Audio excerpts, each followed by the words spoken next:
in that. This panel is called Intersectionality in Public Policy versus Masculine Nationalism and Cultural Fantasies.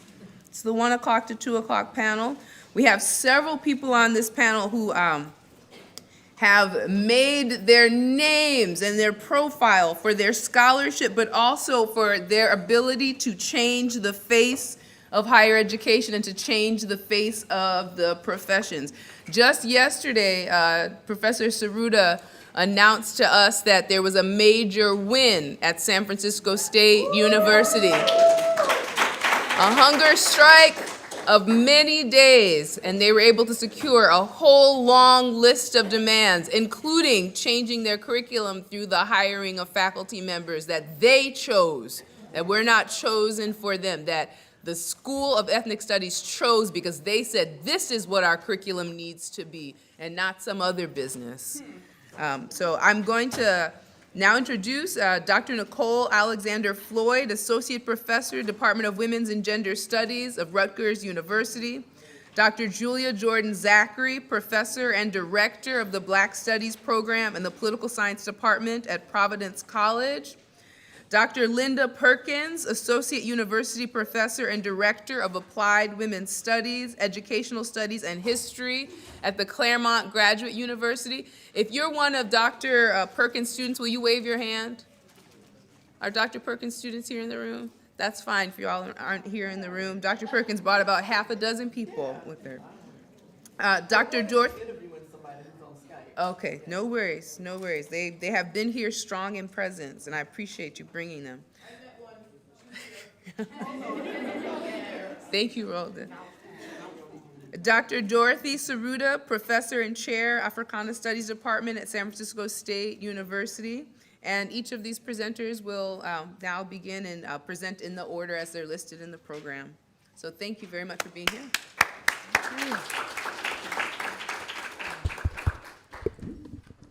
Can everybody hear me? Yes. I want to, of course, first begin by thanking the inimitable Tiffany Willoughby Herard for her vision, for her being a lightning rod, for making this come to pass, for her many, many hours of labor, of love, along with her compadres. She has a mass of people, a group of people who have been diligent in assisting her. So thank you, Tiffany, from the bottom of my heart. I wanted to, I guess, in thinking about the set of questions we were asked to discuss, really boil it down to one thing, right, to focus in on. And I've actually used this. I guess you shouldn't use titles more than once, but I kind of did. I got two pieces that at least begin similarly, and they're called Making Interdisciplinary Trouble. And I think that is a big part of what many of us are about, whether or not we do work on Black women in politics, actually. Many progressive scholars find themselves pushing the boundaries of existing knowledge. I also have had in mind a wonderful poem. You know, Tiffany Willoughby Herard is also a poet. The last conference we went to, we had a situation at our last little meeting with a speaker. Anyway, her response, in addition to saying something devastating in the Q&A, was to write a poem in the airport. And she wrote a poem about this process. I'm not going to read the poem, but there was an element of it that really struck me and that I've been meditating on since she posted it on Facebook. And it talks about building the architecture for the future, right? And that is so very powerful because in many ways, one way or the other, we are all invested in that process. And I have been reminded today as well of the people who are not able to be here. Of course, Jewel Lamar Presage was mentioned early on in the day. She is the honorary founder of the Association for the Study of Black Women in Politics, and Rose Harris and I asked her if we can include her in that way. We're her students, so we figured she would say yes, but we had to ask. And she said, I did found the field. And I looked at the telephone. I said, yes, ma'am, you did, Dr. Prestidge. Right? You cannot write about black women in politics and political science without citing her work.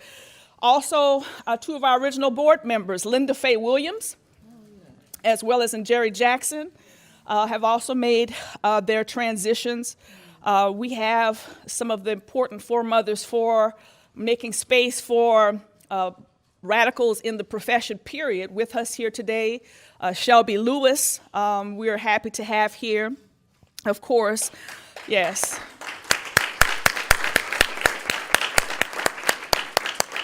And Macy King is not here, but of course, she is important to all of us. Gloria Braxton, so many other people that we could name. I also, because they have been important in developing an architecture for a future that we now inhabit and that they're continuing to build. While I was sitting here today, I got word that an uncle of mine, Donald Alexander, made his transition. And so it's not possible for me not to think about my Uncle Don. So I decided that I would whip him into it, right? Because he's part of a generation of individuals that many of us have in our families who were part of the civil rights movement and black power movements of the last century.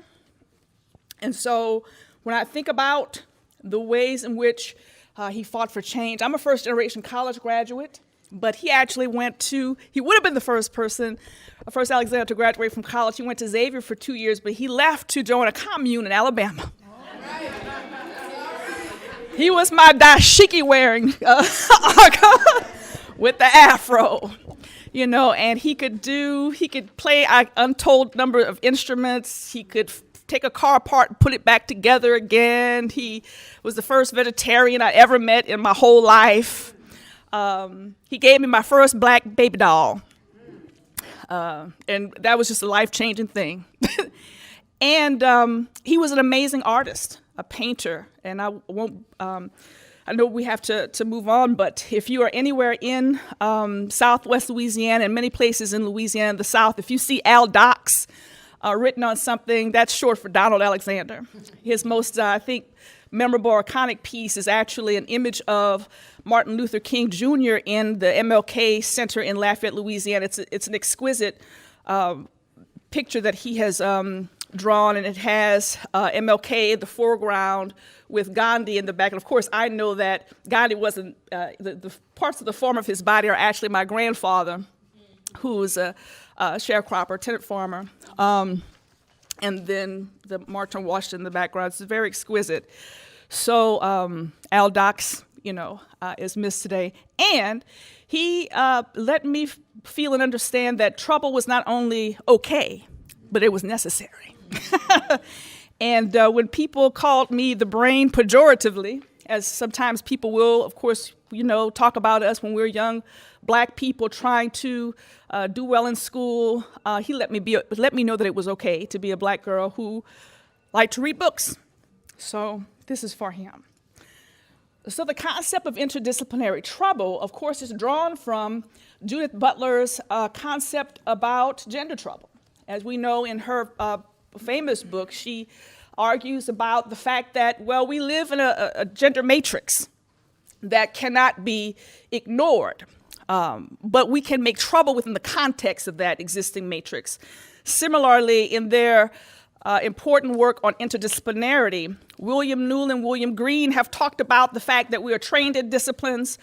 Universities are largely still contained and organized around disciplines, as are the means of production in terms of our knowledge. And so this is the ground from which we start.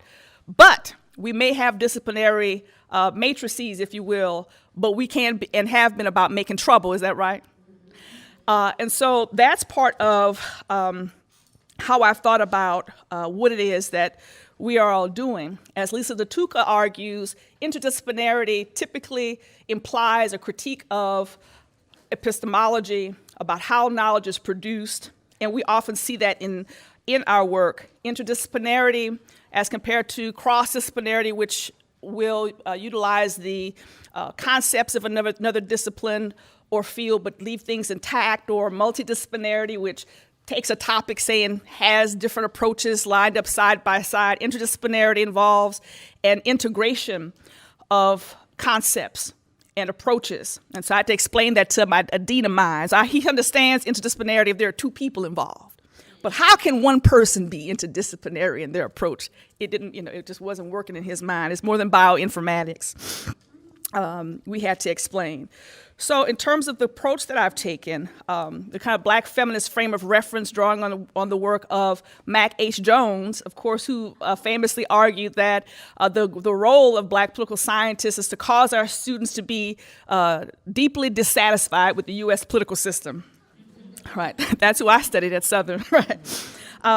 So I think we need a Black feminist frame of reference, and many of us have argued for that in different ways. It is identity-centered, but not in terms of the identity politics that people characterize as being monolithic or centering on a particular kind of gender identity formation, but a radical definition and understanding of the mutually constitutive nature of different aspects of who we are. Duchess Harris, in her work on the Combahee River Collective, has talked about how the collective coined this term and how it is completely different than the way in which it is characterized in academia.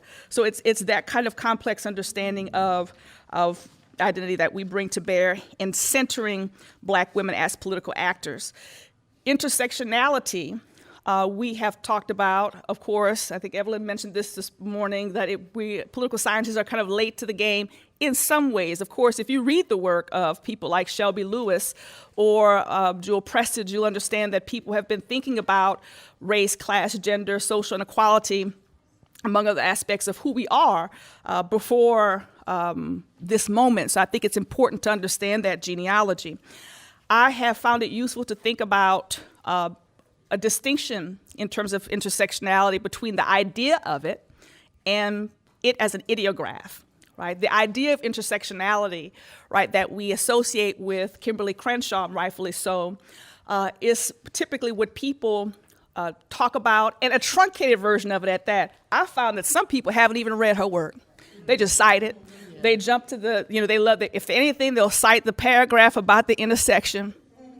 They forget the analogies about, what's happening in the basement or the fact that she talks about, develops her work elsewhere, mapping intersectionality, your political representative. I'm looking at the 5-minute sign. Okay, I'm gonna jump. So people forget. So there's that idea, but also the larger political project, which actually predates Crenshaw's idea of it. It also has a justice orientation. In terms of examples from my work, in terms of how I've tried to, bless you, really kind of make this come to life. In my book, Gender, Race, and Nationalism in Contemporary Black Politics, I look at the gender as an operating logic of Black nationalism, thinking through the ways in which a backlash against the freedom movement of the 20th century took shape, and how that backlash really centered around the family, and more specifically around ideas about Black women and pathology. And the piece that we add as political scientists, we study, among other things, the state. What impact, right, has this made in terms of ideas about endangered Black manhood, made in terms of public policy, looking at welfare reform of '96, looking at faith-based and fatherhood initiatives.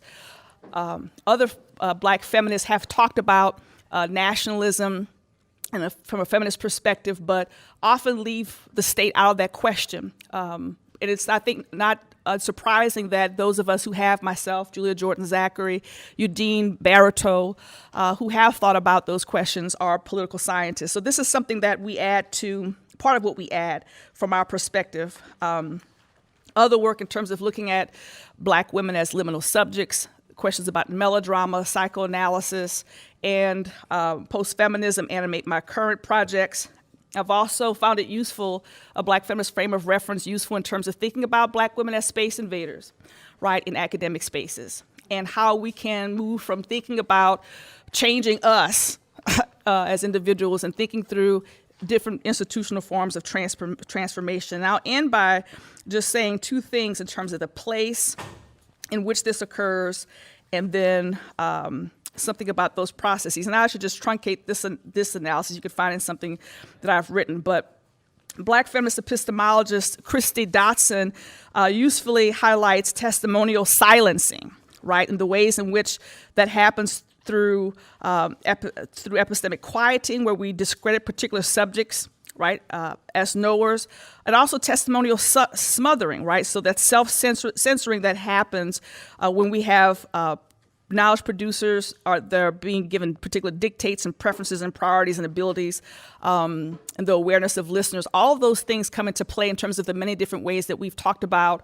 the ways in which our work is really discounted and discredited. So I think that her work is important and relevant for us. And I will end by saying that part of the work that we do has to do with not only transgressing boundaries in terms of our scholarship, but literally in terms of our physical presence, right? It is not a mistake or a coincidence that some of the most radical work that has been done has happened in spaces like Atlanta University and political science there, at Howard University, also in women's and gender studies departments or American studies, et cetera, interdisciplinary spaces. Patricia Hill Collins talks about how she spent decades in Black studies because she wanted to. And from that positioning, we know has had a prolific career as a scholar that has been impactful not only within Africana studies, but beyond. And so I think it's important that we remember there's a synergistic relationship between those interdisciplinary spaces, spaces where we can have counter-hegemonic production of knowledge, like Atlanta University, and disciplines at large, because the work, the kind of transgressive work that happens within political science or any other place is made possible through the development of that knowledge in those other spaces. And of course, there's a dynamic kind of interaction, interrelationship. But I think it's important to note. I will stop there to respect the time, and thank you for listening.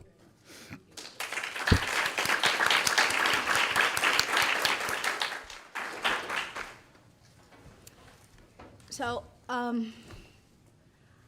I'm going to try really hard to respect the setup of this space, but I have to say that it's not me, because I feel as though there's a barrier between me and you. I can? Thank you. Ooh. Thank you. Oh, okay. I appreciate that. I was trying really hard to fit. Trying real hard, right? Which is part of the story that I kind of wanted to tell.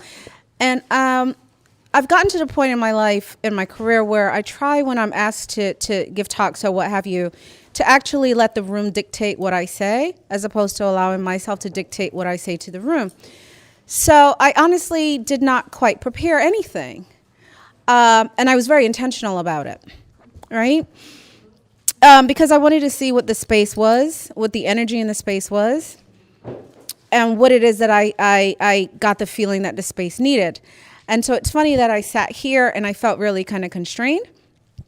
And so what I thought I would do is actually, we got a set of questions about our work and the impact of our work, et cetera. And I'll leave that for other people to decide what the impact of my work is. Because if I were to tell you the truth, I'm actually quite disappointed by the work that I've done. And I look at it almost the way that, why can't I call her name now? The Bluest Eyes. Toni Morrison looks at the Bluest Eyes, where she actually said she failed in her work with the Bluest Eyes because she wanted to situate the main character of the Bluest Eyes to encourage people to have a different kind of emotional reaction to it, as opposed to a distancing, right? Which I think, where I think I failed in my work is I'm not quite sure I have in my work done what is needed to encourage an emotional investment in Black women, right? So that's why I said, I'm probably the worst critique of my work, but I would have to stand here in 2016 and say I think I failed. Now, having said that, what I wanted to talk about a little bit is not so much go down the genealogy of what I do, et cetera, from a more academic perspective, but to encourage us to think about the impact of our work on ourselves. All right? So how is it that our work is having an impact on us as individuals, and the kind of duality that so many of us encounter in the academy, in spaces that pretty much tell us consistently, we're not welcome, we don't belong, you need to conform, you need to sit behind a desk and talk to us in these very kind of academic ways, etc. And no, I'm not critiquing this space, okay? I'm really not, because it's a beautiful space. But there are times when, as a Black woman, I face this duality where I'm being told you need to conform and fit within a particular space in order to do you. Well, how the heck can I do me if you're telling me the little box that I need to fit in? And that's the other reason I think that my work has failed, because I feel as though up until a certain point, I tried desperately to fit in to a model that did not honor who I was and the stories that I wanted to tell, right? So how has my work impacted me? And I'll start with this. You know, when life gives you lemons, the only thing, there's more than one thing you can make with lemons, right? Other than lemonade, right? I'm just going to tell y'all that. We can make a whole bunch of stuff with the lemons that we have. So why only make lemonade is what I'm thinking, right? Just my thought. So, as a Black woman in academia, life has given me so many darn lemons that if I drank any more lemonade, I'm going to be swimming, okay? So I decided, you know what, bump this. I'm going to make something else with these, okay? And so a lot of my work is on Black women in public policy, and I want to continue that work. But what I've decided at this stage of my career and this stage of my life is I will no longer do the work that the academy expects me to do in terms of vis-a-vis looking at Black women as broken places. Because I don't think we're broken, all right? I really don't. I don't think we're broken. And I know for a fact we're not broken, right? So I want to kind of really reject that model that somehow that Black women are broken. And so I decided I will no longer do research that implicitly or explicitly operates from the presumption that Black women are broken.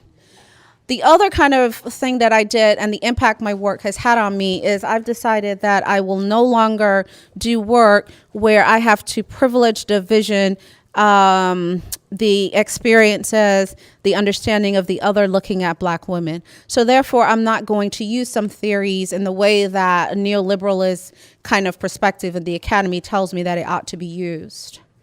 All right? So here's where this is leading me. I reject, for example, the notion that self-care is individualistic, all right? That it involves painting your nails, getting massages. All those are lovely things. If you look, my nails are always painted. Tiffany, you know this, right? I love pretty toenails, I'm not going to lie, but it's not going to liberate me, all right? If it were to liberate me, I don't know, I'd be, on unicorns right now. Because my toenails are always painted. Fingernails, less so, but toenails, yeah, they're out, it ain't gonna work. So how do we begin to think about rejecting these kind of norms that are put on us that tells us in order to do scholarship, we have to do scholarship in a particular way? And I think that's the biggest impact I'm hoping that this part of my career, knock on wood, affords me the opportunity to do, right? Which is to reject these kind of understandings of how to be in these spaces. How to be in these spaces in terms of intellectual kind of questions that we ask, but also how to be in these spaces in my physical body.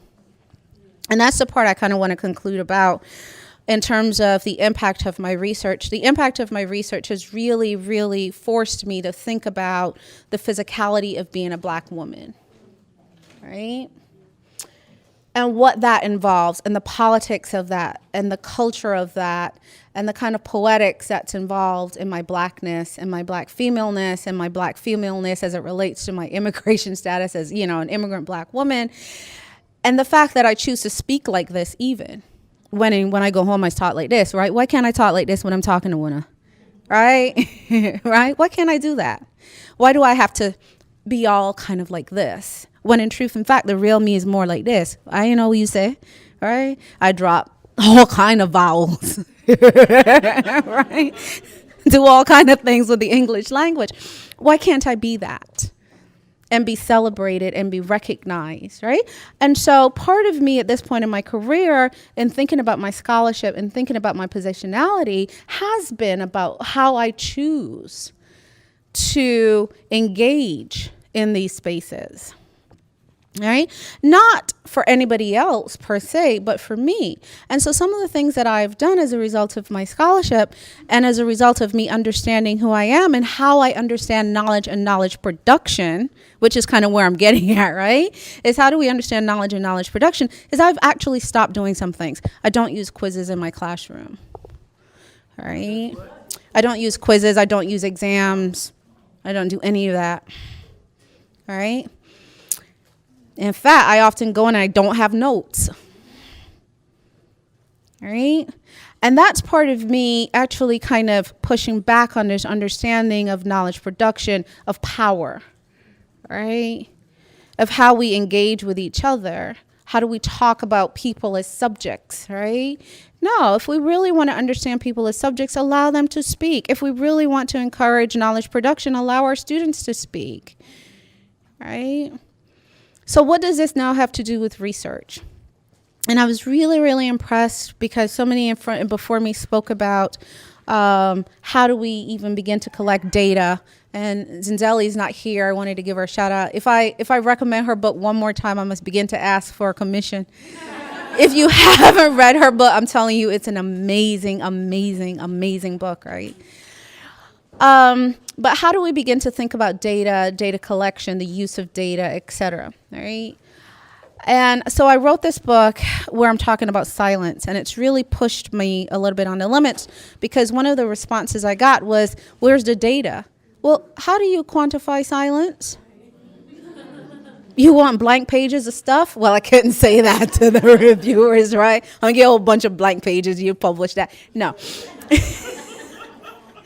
So what it's actually forced me to do is push back on how do we understand knowledge. Why is it that data, quote unquote, has to appear in a particular way, right? Who are we privileging?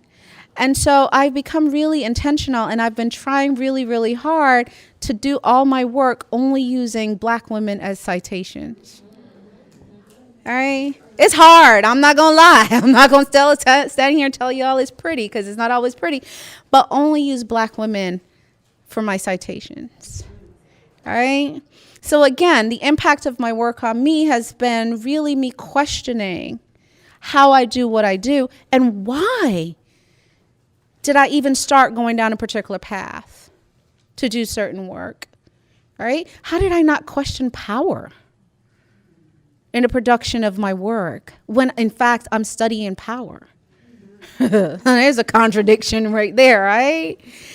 And so for me, if there's a couple things I want you to think about as I wrap up is I want you to really think about interrogating the impact of your work, not in terms of your citations. I understand that that's really important. I'm not going to say not to pay attention to that because we work in the academy, but to think about it in terms of the impact on you and how you are evolving as a scholar in these spaces.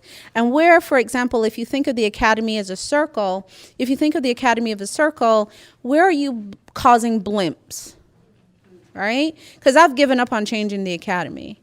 My focus is to cause little blimps as best I can in hopes that that circle eventually disappears and morphs into something else. So where are you causing these blimps, as I want you to think about.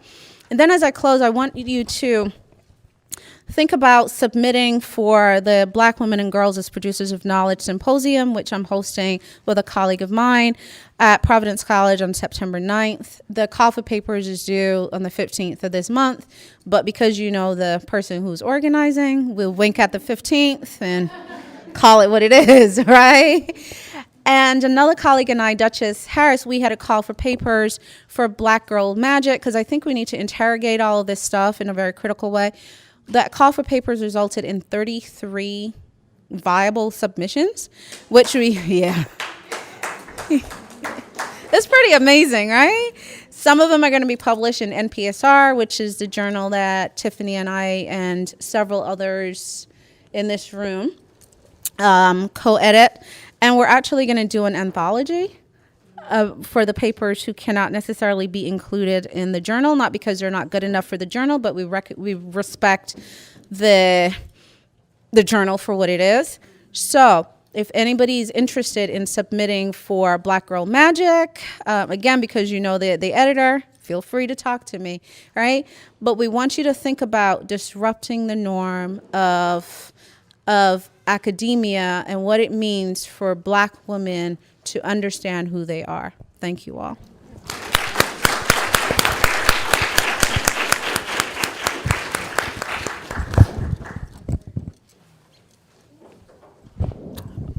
Okay, good afternoon. I'm Linda Perkins, and I'm from Claremont Graduate University, where I direct applied women's studies, and also we have a gender and women's studies certificate program. And okay. Thank you. I hold an interdisciplinary position. I'm in history, women's studies, and education. And my work has always been interdisciplinary. My research is on, and first, I want to thank Tiffany for inviting me. I just didn't know all these wonderful people existed at UCI, so I feel like I'm sort of like an adjunct here now. So, right. Thank you so much. It's been so warm and so welcoming and so sisterly. I love this. My research is on the history of Black women's higher education. My dissertation a million years ago, I finished in '78, was on Fannie Jackson Coppin, who was the second known Black woman to get a college degree, and she finished from Oberlin in 1865 during the Civil War years. She was at Oberlin during the Civil War years. And that got me on my quest to study Black women in higher education. One of the things that was so interesting looking at Black women, Oberlin, let me back up, was the only institution at the time that allow women and African Americans to go there on a continuous basis.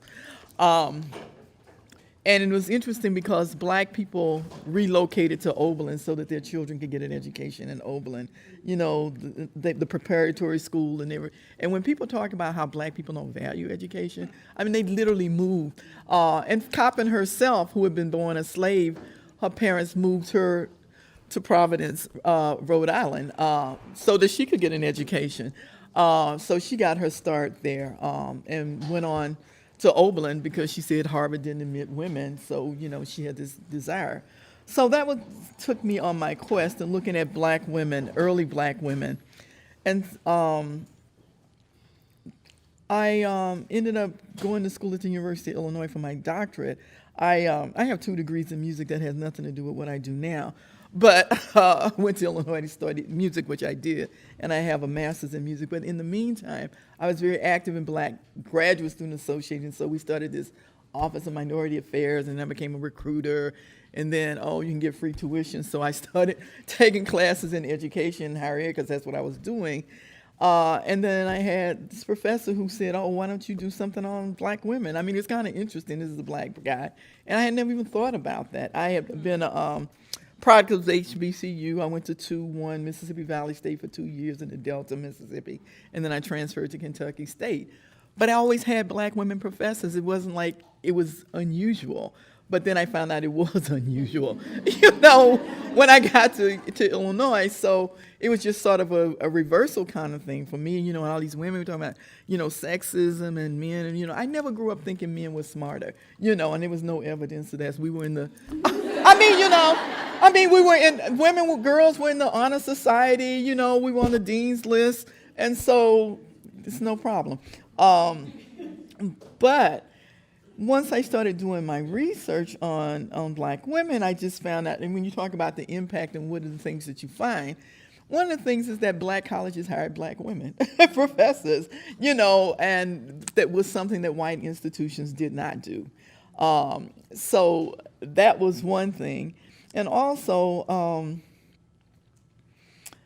one of the things that also came out of the research I'm doing now, that I've been doing all my life on Black women academics, I did a piece looking at the Black female professoriate, looking at the first generation of Black women professors, that started like after the 20s. The first Black women to get PhDs started in 21. The first 3 got them in 1921. And I've just been following the sisters from that period on. And primarily the research is coming from the Rosenwald Foundation and the General Education Board had fellowships. They sort of like the equivalent of Ford Foundation fellowships now, that black people have gotten. I mean, I actually had a Ford. I was talking to one of my colleagues. I'm saying we probably were one of the first Fords, because I had one in the 70s when it was just for Negroes. I mean, so now they've thrown everybody together. But when I had it, there was for Puerto Ricans. Every group, we didn't all compete with each other. Every group had their own discrete fellowship. And it's all about timing, because those were the golden years. If you had a Ford then, it paid literally everything: your housing, your transportation, your tuition. They gave you a stipend. So that was in the 70s. But anyway, so the Rosenwald Foundation had fellowships for black students to go to graduate school in the 30s, 40s, and part of the 50s, because primarily hoping to get black colleges accredited, because then you needed PhDs and accreditation was coming up. So there are a lot of black women who got Rosenwalds and GEDs. So if you go into their records, their oral reports and their applications, they're just a treasure trove of what it's like to have worked on a black college campus or wherever they were. All of them were on black college campuses, many. But primarily, and they talked about the conditions in which they worked. They also talked about their family backgrounds. They were actually supporting families, But the thing that was really interesting about reading the Rosenwalds, that the white people who ran the fellowships, they didn't really understand black people and black cultures, because black marriages were very different.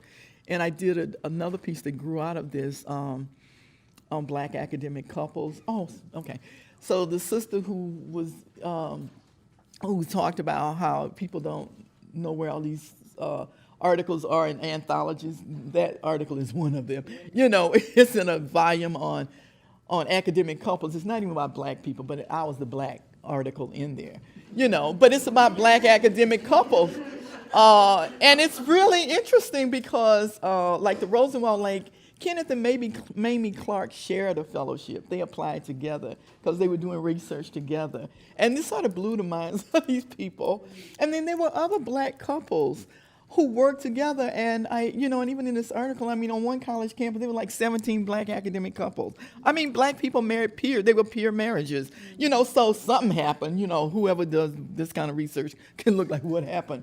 But there were black people, and the sister who works here, who's the librarian, who was talking about being at AU. In my study, the Jones person, she was talking about Virginia Lacey Jones, who became dean of AU. She got a PhD from Illinois in library science. She was married to Edward Jones, who was a French professor at Morehouse.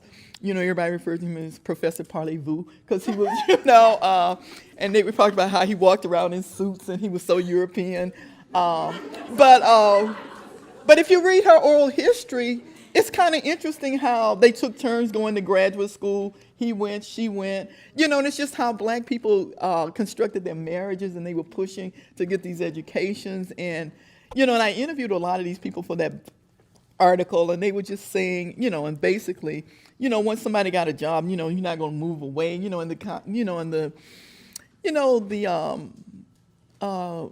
the loyalty and, concern of the students, and how they were just saying the school was a family, and it was just a wonderful thing. All right. Right now I'm working on, and then there were other people too, Hugh and Mabel Smythe, but it was tons of people. It wasn't even unusual, these couples that people don't even talk about. Right now I'm doing a piece on black women faculty at Howard, because there was a huge concentration of black women at Howard. And, there's been all this writing about, the preeminent faculty, the black men who had gone to Howard. And there's two books about the Big Six. The Big Six, Alan Locke, Sterling Brown, John Hope Franklin, Benjamin Mays Howard, and all of these, they weren't the Big Six, but these were the well-known people who were there. But Charles Hamilton Houston, Ralph Bunche, of course, and Bunche was one of the Big Six. And so there's the Big Six were Abram Harris, E. Franklin Frazier, Rayford Logan, Ralph Bunche, Alan Locke, Sterling Brown. And so these were like the Big Ten. But, the work I'm doing, there was like a who's who of black women at Howard. A who's who, they were like the first and the only in everything. Including, let me just, like Dorothy Fearby was the first black woman to graduate from Tufts Medical School in 24. She joined Howard Medical School faculty in 30. She stayed there her whole life till 68 when she retired. Dorothy Porter was a 28 alumna of Howard. She's the first black woman to get a master's in library science from Columbia. She was on the staff at Howard, who established the special collection of Moreland Spring Art. And then Fleming Kittredge was the first black woman to get a PhD in home economics. It was from Cornell. She was a specialist in nutrition and traveled all over the world in developing countries working on issues of nutrition. Merz Tate, who I've done a piece on. And actually, she was a political scientist. She just was not allowed. Okay, let me just, I have to read this one thing they said about Tate. Where is it? When she came to Howard, she tried to get a job in government, and she was turned down. And somebody has a book that talks about this in depth.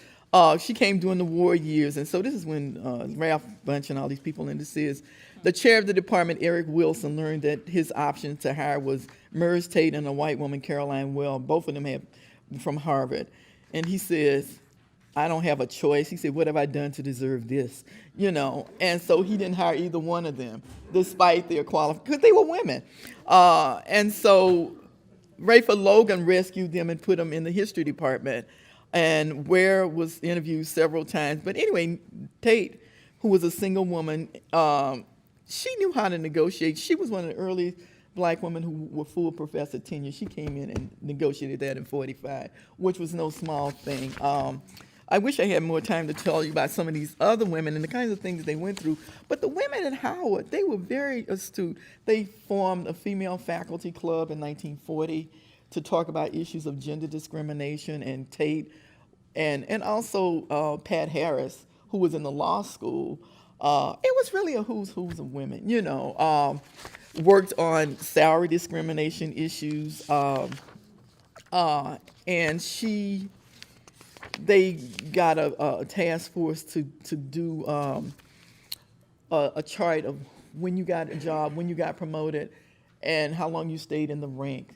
But even though there were many women at Howard, they would say it was still a bastion of men, that women didn't move into central administration, that, the women were over like social work, home economics, and women's PE for the most part. And I'm only looking at them up until the 60s. And one thing I wanted to say, I did a piece a long time ago on black women at Seven Sister College, and because Francine Wilson is in the room, the earliest black women who got PhDs went to white schools, obviously, because black colleges weren't accredited, and so, with the exception of Howard and Fisk. So the earliest black PhD females were from these white institutions because they were accredited. And also, the other thing that comes out of my research is curricular choice. If you were going to school in the South, a lot of these unaccredited schools, it's basically teacher education, in home economics, whereas you went to these white schools, particularly these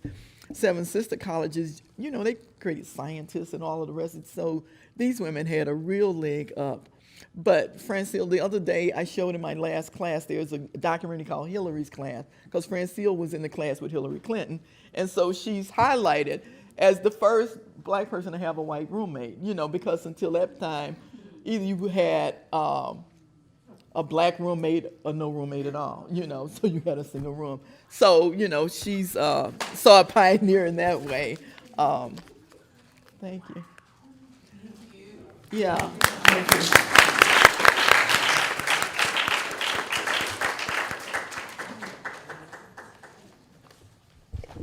So I'm Dorothy Tsuruta from San Francisco State.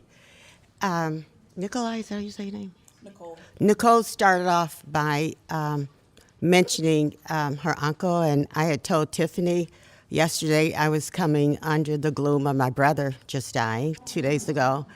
And when I took him to the hospital, well, I took him to the hospital after his daughter took him, and then he went home, and then he got sick again, and he came back, and so the staff was saying, now who's this with you? This, you know, he was 2 years older, but he started to look a little bit older than he was, and is this your daughter too? He said, no, that's my sister. She's my hero, and that stays with me a lot. And when I was thinking of my talk, I was thinking, wow, Nicole started with a death, and I came under that. But my school has been sending me the good news about our winning the strike, and that's been, you know how you always look for that balance, and I wanted to kind of just start off by mentioning that because it's I've been fighting being weepy, and I told Tiffany that when I was going out throughout the morning, it wasn't being rude. We were working on funeral arrangements, so my niece and I. And but I wanted to. I was trying to think of my talk should be. I had it. I'll go real quickly because I don't have much time now. But first, I started to say it's from family to fight in the academy. How family prepares you. And then I thought of scandalous, because I don't identify as a feminist. So I thought I'm going to be scandalous at this conference because everybody practically have talked about feminism, and I've been, just shuddering each time I hear it, to be honest. But I wanted to start off by reading a poem because my mom and dad were both born and raised in Detroit, and all of 4 kids, we were raised in Detroit. But when I was 7, we moved to Chicago, and I kind of identify Chicago, because that was my coming of age to high school. But throughout my adulthood, I've been in San Francisco. But my grandmother always told me I was going to be a teacher, and so I never even doubted it. She would just say, her father was a principal a few years born after slavery, where you only had to have 8th grade, if even that much. And so she'd always say, you're going to be a school teacher just like my papa. And she would have me sit down when she had people from the church come and they throw out an idea, and then she'd get, that little kid who talks all the time, and she would go, my child, and she encouraged my thought, the way I could think. It's like without being aware of it, and so I wrote this poem for her when she died. And again, my parents moved to Chicago, so during the summer, my grandmother would have each of the 4 of us come for our own 2 weeks instead of all together, so we felt special. Summers out meant the summer, school out meant the summer with you, Grandma, meant 50 braids out of the 3 Ma had made, causing scratching where roots pulled too tightly at the scalp. School out meant the summer with you, Grandma, meant hours given to bonding conversation, me finishing nonstop thoughts, you prompting with smile, my child, while at the same time trying to teach me to cook, to sew, to no avail, Grandma, and never from you even a hint of scolding. Then your turn, you sharing the epic tale of the suitor you jilted, having decided on whim to elope with a porter passing by. Grandma, you the honey of my childhood summers, you lassoed me with patience to fix his mind, this still itchy noggin for schooling as duly called. So I wrote that for my grandmother, who was probably my best friend. I was close to my mother and father, but they married young, and they were always like my children. They would wake me up in the middle of the night to ask who was right when they were having an argument, And so it was that kind of family. And I know one family you cannot use as a sample, but growing up in Chicago and then going back and forth to Detroit, we're in my communities, it was 64% black in the city. I never had any concept of being invisible, so I've never understood feminist writing about invisible. I never saw an invisible person when I looked in the mirror. I didn't have any invisible relatives. So who were they relative to being invisible to?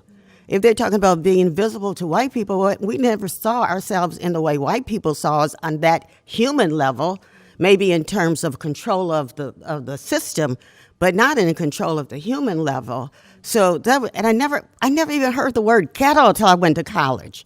I grew up in a neighborhood. You know, we had a flat till my parents saved enough money to buy a small house, $16,000, you know, which you can't even imagine today. And so I didn't have any sense of this. And my mom used to tell me when I went to college, Dorothy, be careful, because when I see those black women like you on TV with those short hair and those wire glasses, they look miserable. She always said, I see them on television talking, they look miserable. So she's, you know, it was my grandmother, my maternal grandmother, and my father pushing me to go to college. But my mother said, Dorothy, don't keep wearing those flat shoes, put on some heels and have some fun. And don't be worried about, and she would say, Mama, and to her mother, and Lee, to my father, quit pushing that girl to go to college and be miserable. So to my mom, to be a secretary was great. You know, to have a good job at the post office was great. You know, and it didn't depend on learning math. And now everybody's they're telling these young folks today, you got to know math, you got to know math. You got to know what you're best at. You know, that's what you got to know. So real quickly, in terms of, and I'll just kind of read real quickly some little notes I made. What my life has been dedicated to as an educator is to free my students' minds from having to think that their legacy is white directed. So Tiffany just told me the 5 minutes scandal. So that was supposed to be a joke. So to free the mind from this whole idea of being invisible. The language is important. When you start sitting around saying we're invisible, you have to say white people or non-black people want to project, but please don't. We have to stop saying we're invisible. And I tell my students, no, they're not prejudiced against you because of the color of your skin. It's because of the color of their stupidity. It's because of their racism. If you start thinking they're maybe intellectually, there are some students who are making that intellectual jump that you're really not saying, blame it on your skin, but there's some people who buy that. If our skin was lighter, we might be this. Obama got in because he's lighter. Yeah, well, then how Michelle get into Obama? So, you know, it's what, or I guess it well, depends on how they do it. You know, taking turns. So it's not. So I try to teach students, don't talk like this. Don't say it's because of the color of your skin. Put it on the people who are at the fault, not on yourself. I'm worried about ageism. With this president election, you know, we all romanticize standing on the shoulders of our ancestors. But people who are not necessarily for Bernie are being dismissed. Oh, those are the older black people. But see, those older black people who are Bernie's age know that he was the target of the ugly liberal when they were in the 60s and the 70s. He came out of that generation of white. And I'm not for either one of them because I think they both pander. But he came out of that generation, and just like he did to Obama, where the white liberal would be pushing you to get into position, but then you better do what they tell you. And Bernie Sanders wrote a lot of criticism when Obama didn't do what he told him to do when Obama got into office. So while people are looking at that, you got to, and I'm not, you know, I have a lot of problems with Hillary and a lot of problems with Maya Angelou for saying her poem, And Still I Rise, could be used for Hillary as her slogan. Because, you know, Maya Angelou was for Hillary, not to speak about the dead, but, you know, to speak for Hillary. You know, sometimes we give to other people what was meant for us. And if she wanted to promote Hillary, give her another poem. But Still I Rise was about black women. So I want us to be really, really careful about the language we use when we're in school. At my campus, I'm fighting right now to, that's why I'm really pushing these two hires, because they are womanist identified in terms of scholarship. That's not the Clenora Hudson version, please, of womanism that I'm in. I'm not for anything that reeks of homophobia. And I don't think Clenora meant that, but sometimes it has that effect. But I look at my own family of growing up, and I'll end it with this. and where you can't look at your sample, but I look at my father's side and my mother's side. On my father's side, I had an inclusive cousin, Billy. When he was born, male-identified male, and I knew that when he came to visit it. His mother, Lily Mae, would take me to the bars where they used to say bull daggers, remember that expression? But those were Lily Mae's friends, and I as a little girl, they all said that I was the one who was, going to go to school or something. She'd take me to her bar, sit up there, and everybody saying, "Oh, there's Lily Mae's little cousin. She talks about you all the time." I had my uncles and aunts, all variety, brothers and sisters, all variety of people. So I didn't come from any family where you thought of limitation. So for me, struggling with language, I wanted to use Africana womanism, but it's so identified with one particular way of thinking. So I'm using Black womanism because I trace my roots back to my own people. I don't prefix my identity with an ideology that came out of white women's struggle with their own white men. So that's my conclusion. Thank you.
Well, I'll start. Part of what I try to emphasize, definitely in my grad classes, but elsewhere, is that you have to think about feminism along ideologically and along a continuum, right, in different planes. And so just as there's not one, although the media treats feminism, tall F, as one entity, it is not, right? There are dominant kinds of discourses, figures, et cetera, but in the same way, when we look at Black feminism, there is ideological or anti-sexist politics, right? There is diversity in thought, and actually, Evelyn Sim, where's Evelyn? Okay. Evelyn Simi and I, in a piece that we wrote called Revisiting What's in a Name, it focuses on Africana womanism, but part of what we argue, among other things, is just that point, right? That ideologically, you have to think about it in complex ways, and also think about womanism in a complex way. Some people use feminism and womanism interchangeably. I think that's definitionally there needs to be some precision, right? In part because there are different approaches to thinking about womanism, and we outline that a bit in a footnote, if I remember correctly, in that piece. And so I think the key thing in terms of being able to respect each other personally and intellectually is a key thing. I started my career off in an Africana Studies unit within a larger interdisciplinary studies space. Did a wonderful postdoc, beautiful 2 years in Houston, Texas, in Africana Studies, University of Houston, and those can be spaces of possibility and also contention, yes, right? Yeah, we have different understandings, concepts, and priorities, and the conversation has to be just that, I think, ongoing conversations. And there are some things to which people can have points of parallel understanding, and then not.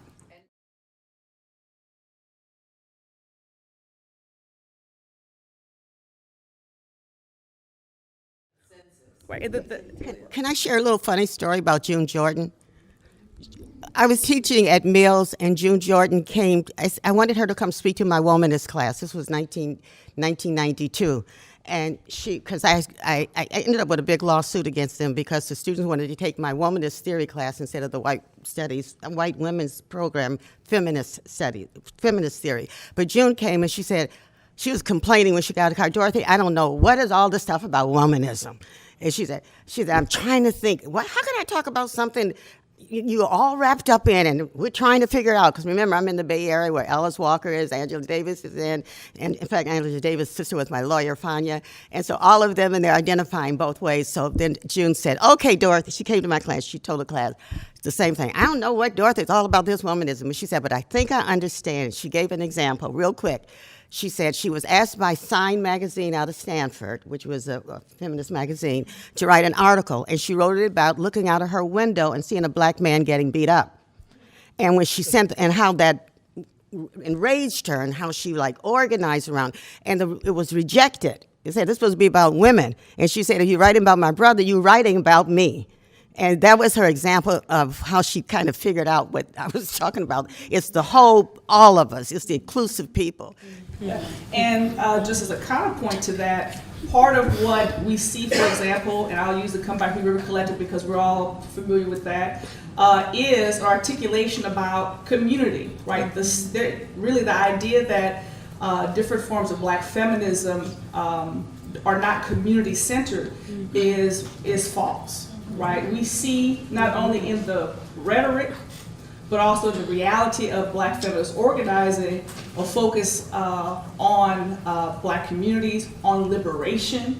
The Come Back River Collective dealt with questions around racism, international community and connection, Marxism, queer politics, and racism, and decided to deal with all those things, right, at the same time. It's also the case that for some, and feminism is not a white woman's thing, right? Black women, and actually, that's my point. People like Davis, for instance, have talked about the fact that black women actually, and this is part of the reason why wave theory has been critiqued so heavily, were the first first feminist activists and thinkers, and so. There are some kind of common ideas that I think need to be interrogated. Julia? And that's what that is. I'll just say that I want to take this a little bit from an institutional perspective. And the Academy, basically, for me, does not want black feminist theory, thought, whatever we want to call it, to grow up. All right? It requires black feminist work to follow a particular model. And so there is no real space in the Academy for these kind of nuanced conversations about black feminist politics, black feminist thought, etc. And when one does try to engage in black feminist thought from a so-called quote-unquote non-traditional way, there are some gatekeepers who are only familiar with a certain set of existing scholarship and only understand it from one particular way. So I'll use this as an example. I had a colleague who was cited Kimberly Crenshaw, and I said to her, we were having this conversation about the three different types of intersectionality that Crenshaw talked about. And she says to me, there are three? Yeah, right? And that's a kind of laziness in a discipline where that requires us to reproduce. I always call it incest, right? We're required to reproduce a certain kind of knowledge. And therefore, I say that some of the challenges that we face is actually very disciplined, the structures that we have to work within, that does not allow us to do anything creative, really. Right?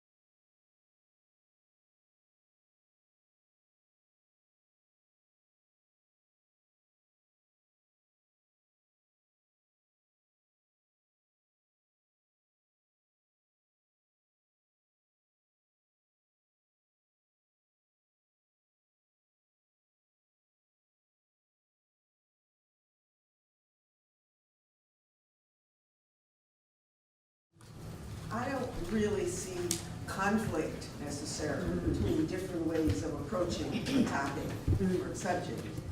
I think that in the global struggle that we're in, we are at different places on the battlefield. And we take those places based on our experiences and our interests and what part of it you want to approach. Because there are different people and different places where imperialism against women and against black people, and they come at it different ways.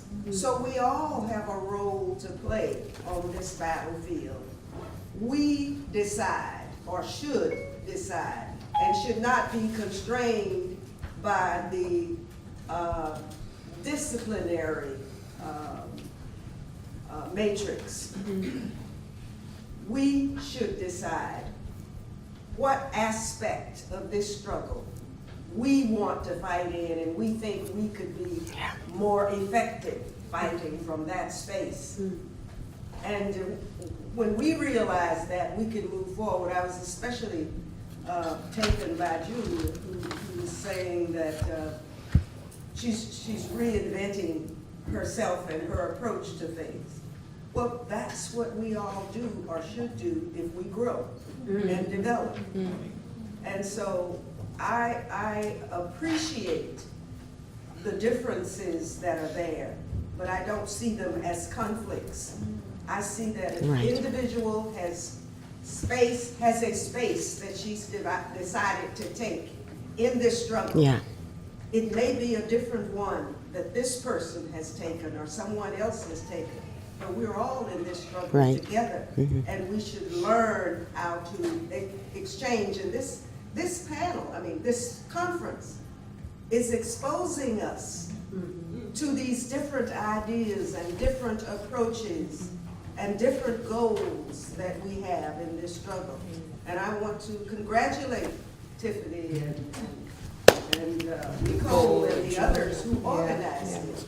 So I'm never upset when I see ideas that are different.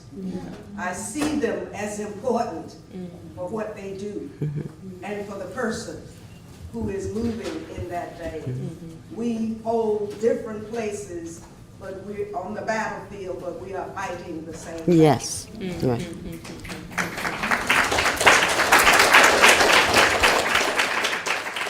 I think just real quickly on what you just said, the scholar who was in this seat, where is she? Who, in the last panel, when I went up to her to share some of what I just said, I said, I see what you're doing as womanism. And she said, I see what you're doing as feminism. So that goes with what you're saying. I saw Evelyn there, and then Rolda, or maybe it was Rolda, and then Evelyn. Couple of comments, and also I would respond to sort of Julia's space as well. I find myself in a similar space. I often talked about like my first book project being sort of that 8th grade yearbook photo when you got all the pimples and it's just a messed up look that you go back and in horror you black out that photo. And there's this growth and there's this experience sort of post-tenure, and then even, post-tenure, like the phase that you go through that's like promotion to full, where it's like, damn the academy. I mean, you kind of heard it even from Zenzili about my next book. It's like the first book, which is often that dissertation project that had to meet the needs of sort of other folks that wanted to give you that doctorate only on the contingent, only on the condition that you did it this way. Right. But with more time in the academy, it's like less and less of that matters to you. And I don't know if it comes with age and growth and maturity and just life events, that you also feel that you're in a space now where you can do what you want to do, or at least you're willing to take the risk and kind of, damn it, who cares what this person wants it to look like. And it's part of the evolution that Shelby talks about. And it's just part of our growth and our journey, and even the career, even what we study later can look very differently on account of a life event or interactions you have with other, just sort of place and circumstance, where you even stop going to the conferences that you went to, and now you're going to conferences that aren't even part of your quote-unquote discipline. Right. But you're guided by just your interest and your passion and wanting to be around like-minded folk that are affirming with regard to your experience. And it's just part of our process, I think. It's part of our journey. And what's nice about this space is you've got people that are junior in their career, and you've got people that have sort of been there, done that, and are more senior, to talk about this process. As we all felt the tension, the pressure, or the constraints once upon a time imposed upon us, and at some juncture, kind of feeling liberated when you reach a certain space.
I think every panelist, every participant in this conference could have answered this question.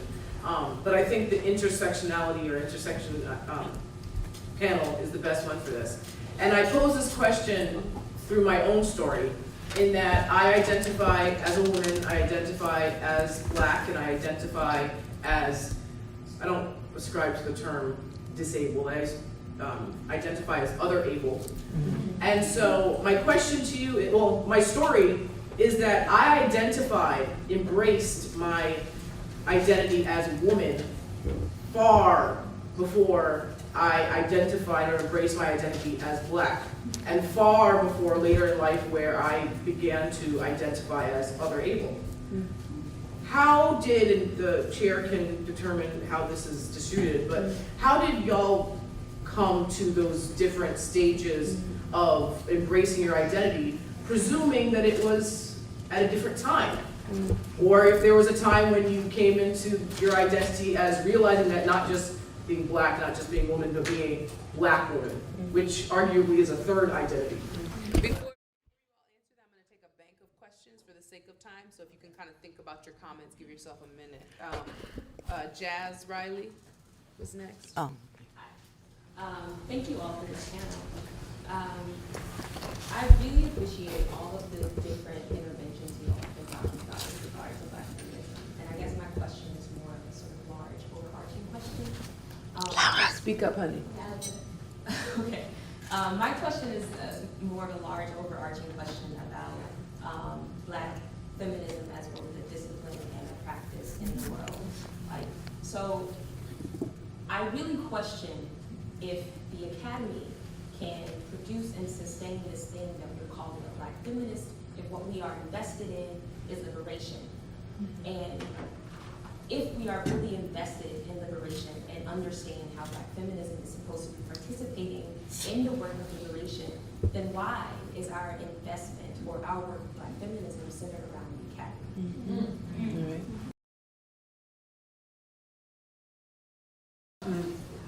So this wasn't really a question so much as just a comment about, because I know that there are a lot of folks here who are either assistant professors or who are at graduate school or perhaps even undergraduates. And I think it's worth saying that my degree was in American Studies, so I was already in an interdisciplinary space, and the reason I went to an American Studies program is because one of my writers said to me, you can't do what you want to do in an English department, so that's my kind of more disciplinary home. And I think that was actually very good advice to get at the beginning of my career, not so much because I found it a very welcoming space in American Studies, though I did, but I think it made me think about what trade-offs I was willing to make in terms of my own work. So I look back at my first book, and there are things I don't like about it. There are a lot of things I don't like about it because I'm at a different space than I was when I wrote it, and I think that's just kind of how academic work goes.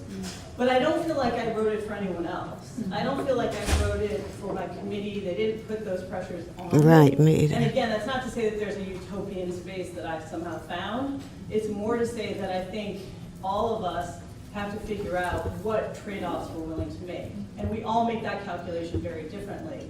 But I felt like there was a kind of narrative about the compromises you make when you're untenured or when you're an associate before you become full. And I don't think that has to be everyone's story. And I think sometimes there's ways in which we ourselves put particular kinds of expectations and say, well, I have to do it this way because X person wants me to, and then we produce that work, and then we produce what we thought they wanted us to produce. And in some cases we might be right, but in some cases we might be wrong. So just in terms of thinking about where you want to position yourself and how many kinds of trade-offs you want to make, I think that it's not always the case that you have to feel that you had to make that trade-off to get tenure. I mean, there are consequences, which I could talk about in another moment, but it is just worth thinking about the fact that that doesn't have to be the trajectory you take. Wasn't mine. And then Greg Thomas, Dr. Thomas. Yeah, I wanted to raise a question about ideology tags and internal criticism. One of the things that's been refreshing for me so far is to hear a lot of scholars placed in academia think and reflect self-critically about their trajectory. But I also want to hear more about criticism of the paradigms that have been adopted and institutionalized at this particular point. When I was in graduate school, in the middle of the academic institutionalization of feminism, I remember like a whole bunch of different conflicts and a whole bunch of different variety tags and specifications, this kind of feminism, that kind of feminism, and a whole bunch of the conflicts, you know, some of which were knocked down, like drag out and what have you. With the success of the institutionalization, a lot of those conflicts, as well as those alternatives, have been forgotten, and we know like much little. And we're dealing with students like who know much little. But it seems like, and I think that gets compounded when you start focusing on the battles faced with Black people in these particular subjects. Right. And the fact that feminism is institutionalized as the hegemonic proper name for any kind of anti-sexism. Okay, so much so that we don't hear about different modalities of womanism. Right? Thank you. Sometimes it's just a matter of choosing between feminism and Unless you take my class.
and they're ready to go. My 1 minute is I never divided myself into this or that.